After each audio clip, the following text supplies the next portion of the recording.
Section 1. You will hear a conversation between a man and a receptionist on the subject of joining a surgery. First, you have some time to look at questions 1 to 5. Now we begin. You should answer the questions as you listen, as the recording is not played twice. Listen carefully to the conversation and answer questions 1 to 5. Hello, I've just moved to Melbourne for a new job and I've been advised to register with a new doctor for my family and myself.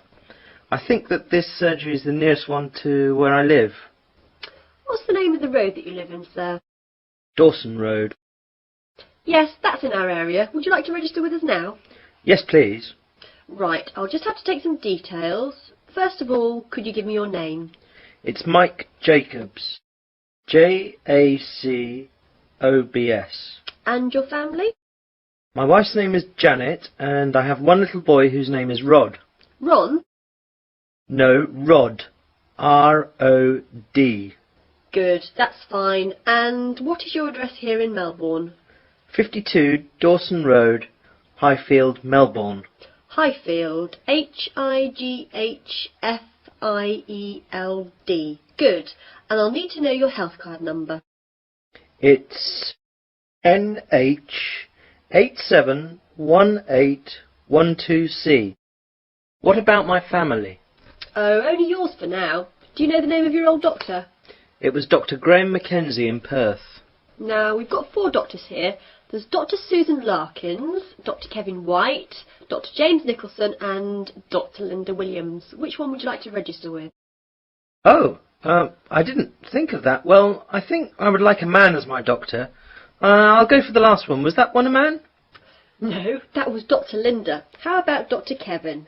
Yes, that will be fine. Right, Dr. White it is. Will that be the same for your family? Oh yes, my wife might not want a man as her doctor. Well, we'll leave it as it is for now, and my wife can change if she wants to. Before the conversation continues, you have some time to look at questions 6 to 10.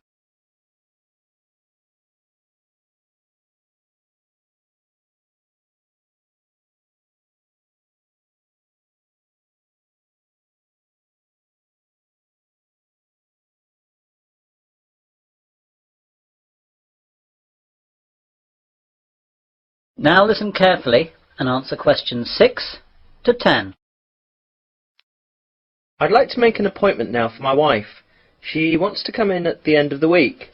How about this Friday morning? That's Friday the 21st. I don't think she can make the morning. Any openings in the afternoon? There are appointments available at 2, 2:30 and 3:30. We'll take the first one, please. OK, that's done. Oh, and what shall my wife do if she wants to switch doctor? She can just give us a call here. Do you want to take the number down? Yes, please. It's 72539829. Can you give me your name, please? My name's Angela, but there are 2 other girls who might be on duty as well. Their names are Elizabeth and Rachel, but it doesn't matter who's on duty. Anyone can take care of it. Now, what do we do if we need to call out a doctor during the night? We've got a rotation system with the doctors in the area. There's a mobile number you can call and that'll get through to the doctor who's on duty. What's that number? It's 0506 759 3856. Got that. I didn't ask about any charges. Like all Australia, prescriptions have to be paid for at the chemist at the prevailing rate. Some things like vaccinations for travel and insurance report we make a standard charge for, and I can give you a price list for those. Consultations, though, are under the National Health Service, so they'll be free. Great. Well, that's all. Thanks and goodbye. Goodbye. That is the end of section 1. You will now have half a minute to check your answers.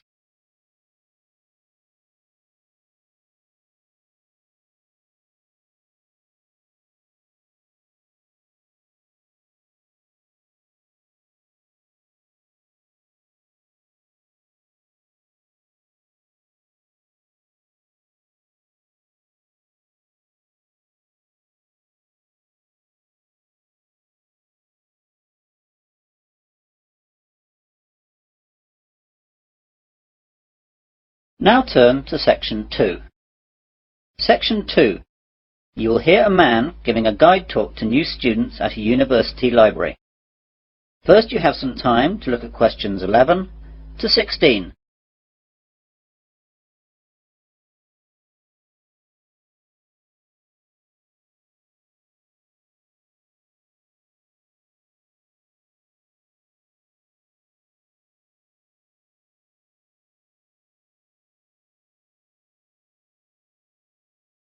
Now listen carefully to the guide talk and answer questions 11 to 16. Good morning, everyone. I'd like to welcome you all to Wesley University Library.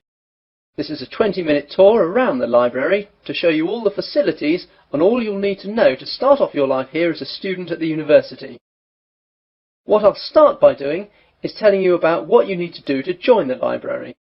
Then I'll briefly tell you about our facilities, and then I'll guide you quickly round and show you everything. So, to join the library, you need to go to the reception between the hours of 9 AM and 5 PM. After that, the reception closes, though all the other facilities will stay open until 10 PM. At the reception, they'll give you an application form. After you fill that in, you'll have to give us the fee of £5, which you have to give us every year that you're a member of the library. We will also need to see your university card to confirm that you're a student of the university. And finally, we'll need 2 passport photos, one for our records and the other for your library card. You will need to do all this as soon as possible so you'll be able to use the facilities at once. I'm sure your workload will begin to build up soon. Now, let me tell you a bit about the facilities. The library opens daily from 8 AM to 10 PM, though, as I told you earlier, the reception operates only between the hours of 9 AM and 5 PM. Although this is extended to 6:30 PM on Fridays to give students more time to organise their book requirements for the weekend. The reception is closed on Sundays. Undergraduate students are permitted to take out 4 books at any one time, and each book may be borrowed for a period of 2 weeks. Postgraduates may borrow 6 books at a time. Borrowing time can be extended by a period of 1 week per book if the student comes into the library in person with the book in question so it can be re-stamped. We do not renew book borrowing over the phone. If you are late in returning any book, then you will be charged a fine of £2 for every week that you are late. You won't be able to take out any other books until this fine is paid. This is not a method of earning money for the library, but merely what we have to do to ensure that all students have access to all the books that they will need. You now have some time to look at questions 17 to 20.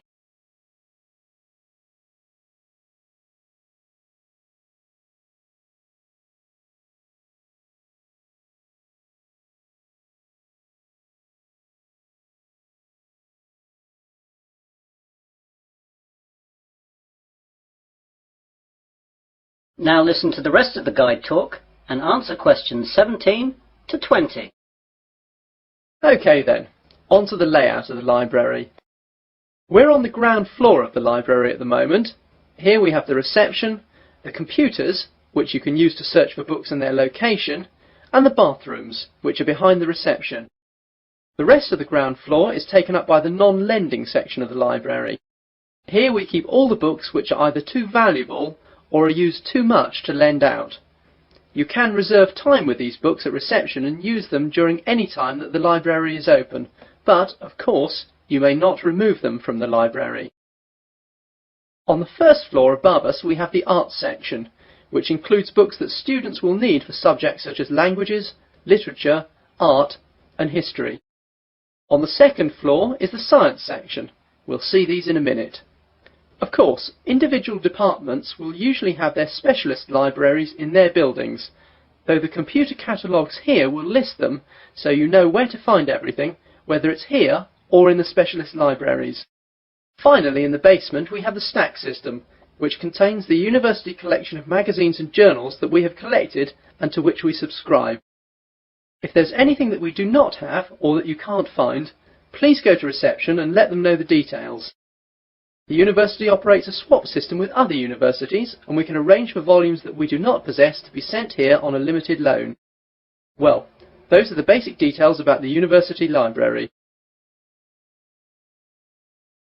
That is the end of section 2. You'll now have half a minute to check your answers.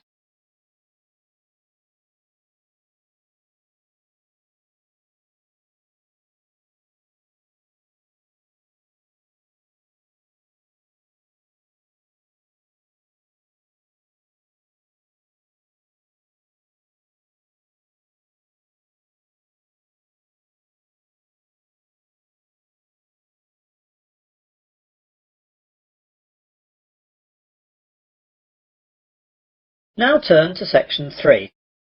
Section 3.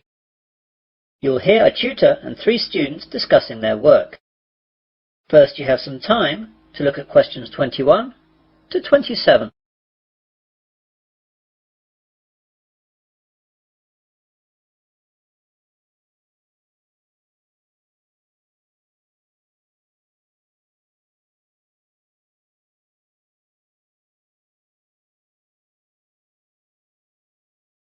Now listen carefully and answer questions 21 to 27. Good morning everyone. Well, in today's tutorial we're going to discuss the essays that you have to submit by the end of next week. Some of you will have already started them, which is good, and if you haven't, well that's okay, but you'll have to get a move on. So, let's begin with you, Simon. What's happening with you? Well, I've made a start on it. I researched the background quite extensively last weekend. I should get to the writing stage tomorrow with a bit of luck, and I'll get finished at the weekend. What are you writing about? I decided to look at the car manufacturing company Jaguar, examine the problems they had with reliability in the 1970s and 80s, how they dealt with it, and how it affected their marketing and sales strategy. That sounds pretty interesting. Any problems with that? At the start I had problems getting information from that far back, but after rooting around in the library I found some magazines which gave me information and also gave me references to find other stuff. It seems now the only problem is keeping to the 4,000 word limit. It just seems that I have so much to write about. It seems I'll need 5,000 or even 6,000 words to be able to cope. Yes, your essay title seems to me to be very wide-ranging. Would you think about cutting out part of it? How about looking at their sales and marketing strategy, but only mentioning the problems in the 70s and 80s and not going too far into it? That's a good idea. That will make it much easier to handle.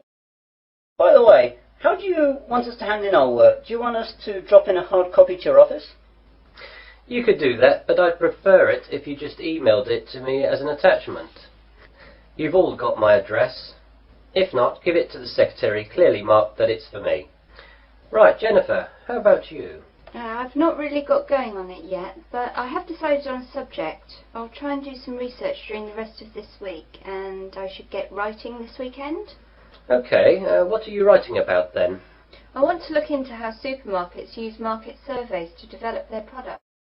Will you have enough time to find out what sort of things that the supermarkets do?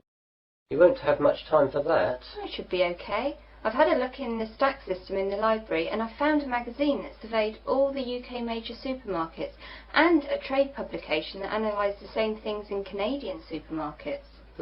Be careful about using their conclusions too much. The university takes a tough stance on plagiarism.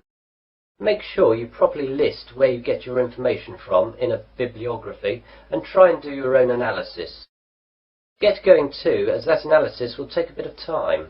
Okay, thanks. You now have some time to look at questions 28 to 30.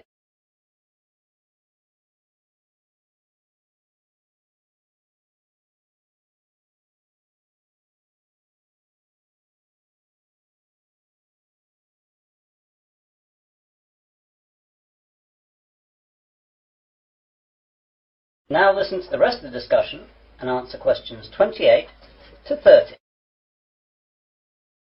And Melanie, how is your work going? I'm a bit behind, I'm afraid. I was sick all last week and the weekend with flu.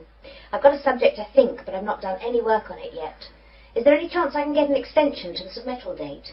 The policy of the department is not to give any extensions unless there are extenuating circumstances. Do you have a doctor's certificate or anything? I went to the doctor's, but I didn't get a note as I didn't realise I would need it. The doctor will have a record of me, though, as I got a prescription. I'll go back and get one. Yes, do. If you get one, then there shouldn't be a problem getting an extension. Without it, though, you'll be in trouble.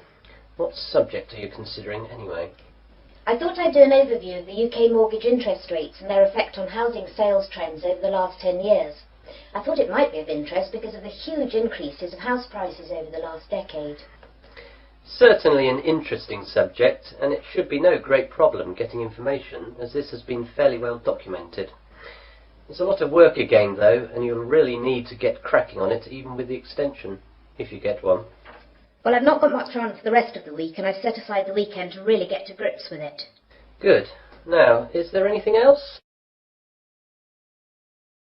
Section 4. You will hear part of an Earth Sciences lecture. First you have some time to look at questions 31 to 40.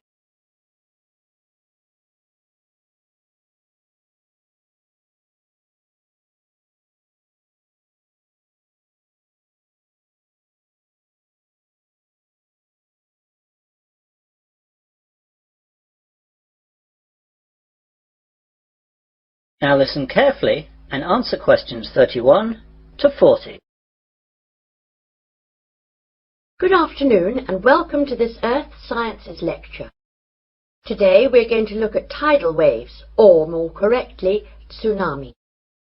Deep below the ocean's surface, tectonic plates collide, and every once in a while these forces produce an earthquake. The energy of such submarine earthquakes can produce tidal waves which radiate out in all directions from the epicenter of the quake, moving at speeds of up to 500 miles per hour. When these waves reach shore, they can cause enormous destruction and loss of life. Tidal waves are actually misnamed. They are not caused by tides. A more accurate word for them is the Japanese name tsunami, which means harbour wave. They are also sometimes called seismic sea waves, since they can be caused by seismic disturbances such as submarine quakes. However, that name is not really accurate either, since tsunami can also be caused by landslides, volcanic eruptions, nuclear explosions, and even impacts of objects from outer space, such as meteorites, asteroids, and comets. Earthquakes, though, are the largest cause of tsunami. Tectonic plates cover the world's surface, and their movement can be detected anywhere in the world. Some areas of the world are more prone to greater movement, and it is in these places that the largest waves can occur. Large vertical movements of the Earth's crust occur at plate boundaries, which are known as faults. The Pacific Ocean's denser oceanic plates are often known to slip under continental plates in a process known as subduction. And subduction earthquakes are the most effective in generating tsunamis.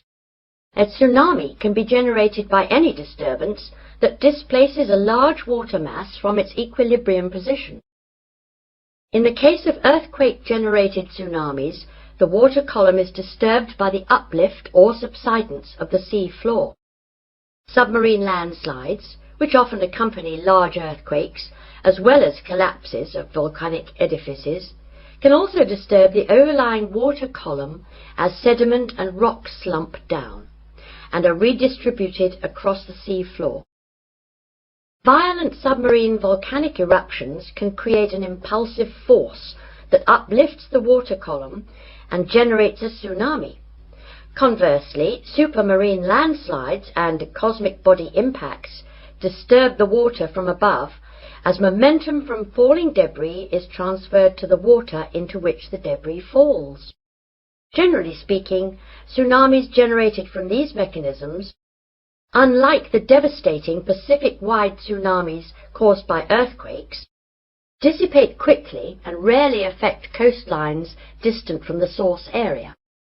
Tsunamis are very hard to detect, since they cannot be seen when they are in the deep ocean.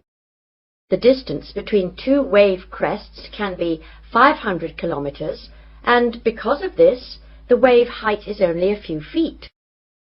Because the rate at which a wave loses its energy is inversely related to its wavelength. Tsunamis not only propagate at high speeds, they can also travel great transoceanic distances with limited energy losses. As the tsunami reaches shallow water, however, its speed decreases, but the energy it contains remains about the same. Instead of travelling fast, the wave rises high. The National Oceanic and Atmospheric Administration has set up a seismic detection system to monitor earthquakes and predict the possible arrival of tidal waves for Pacific countries. Buoys at sea can also detect water pressure changes that can indicate tsunamis moving through the ocean. But when tsunamis originate near the shore, there is often little chance to warn people. Let's look at some examples of tsunami and their causes and effects. Some can be relatively harmless. In 1992, an offshore landslide caused a tidal wave of only about 3 feet high that struck at low tide. So Humboldt County, where it hit, got off easy with no casualties. On January 13th in 1992, a Pacific Ocean earthquake off the coast of San Salvador, registering 7.6 on the Richter scale, did not cause any ocean disturbance at all. However, a recent tidal wave which struck Papua New Guinea on July 17, 1998, was 23 feet high and killed at least 1,200 people. This wave was caused by a magnitude 7.1 submarine earthquake. On July 17, 1998, a Papua New Guinea tsunami killed roughly 3,000 people. A huge underwater volcanic eruption 15 miles offshore was followed within 10 minutes by a wave some 40 feet tall. The villages of Arop and Warapu were destroyed. One of the worst tsunami disasters engulfed whole villages along Sanriku, Japan, in 1896. An underwater earthquake induced a wave of 35 feet, drowning some 26,000 people. Finally, about 8,000 years ago, a massive undersea landslide off the coast of Norway sent a 30-foot wall of water barreling into the uninhabited north coast of Europe. If this were to recur today, as scientists say it could, almost anywhere in the world, it would cost billions, if not tens of billions of dollars, to repair the damage to coastal cities and kill tens of thousands of people. That is the end of section 4. You will now have half a minute to check your answers.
Thanks for watching. Here are other 2 videos. You can watch them as well. And if you haven't yet subscribed my channel, please subscribe it and hit the bell icon for my upcoming videos, and share these all videos among your friends.